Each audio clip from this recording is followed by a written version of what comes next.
Баяғыда ата-бабаларымыз бір-бірімен кездескенде, мал жаның аман ба деп сұраған екен. Сол туралы білесің бе? Я, меніңше, олар малдың жайын сұраған. Дұрыс қой. Мал болмаса көшпенділер күн көре алмас еді. Бірақ солар малды қайдан алды екен? Қойдың қай жерде қолға үйретілгені белгісіз. Бірақ Қазақстанда әртүрлі жабайы қойлар мекендейді. Солардың бәрі үй қойының арғы тегі. Сен маған жабайы қой, яғни арқар туралы айтып берейін деп тұрсың ба? Я, олар біздің тауларда мекендейді. Алтайда, Тарбағатайда, Жоңғар Алатауы мен Тянь-Шань тауында, тіпті Сарыарқаның Аласа тауларында да бар. Олар неге азайып кетті? Бәрі браконьерлердің кесірі. Олар түз тағыларына тыным бермейді. Адам баласы бұдан талай ғасыр бұрын өзін тамақпен қамтамасыз ету үшін кейбір жануарларды қолға үйретті. Солардың бірі қой. Баяғы заманда аң аулау қиын болған. Ол кезде мылтық жоқ еді.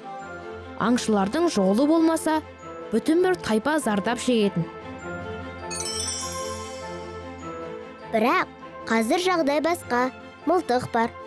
Арқарды алыстан ағатып алуға болады. Сондықтан заңсыз түрде аң аулайтындар көбейіп, арқарлардың саны азайды.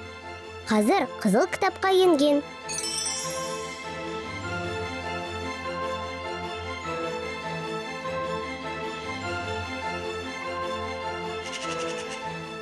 Түз тағыларының күн көруі онсыз да оңай емес.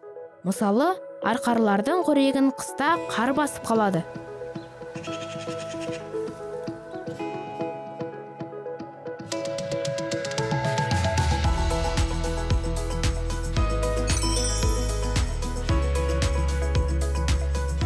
Қазақстанның батысында жабайы қойдың үстірт арқары деген түрі бар деп оқыдым.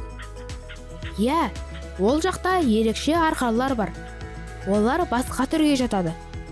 Ол жануарлар Маңғыстау тауы мен үстірт шыңдарын мекендейді. Олардың да саны азайып кетті. Бүгінде аң аулауға болмайтын қасиетті жерлер мен үстірт қорығында ғана сақталып қалды. Қолға үйренген қой мен жабайы қойларды салыстырсақ, арғы тегі бір деп ойламайсың. Екеуінің түр-тұрпаты әртүрлі.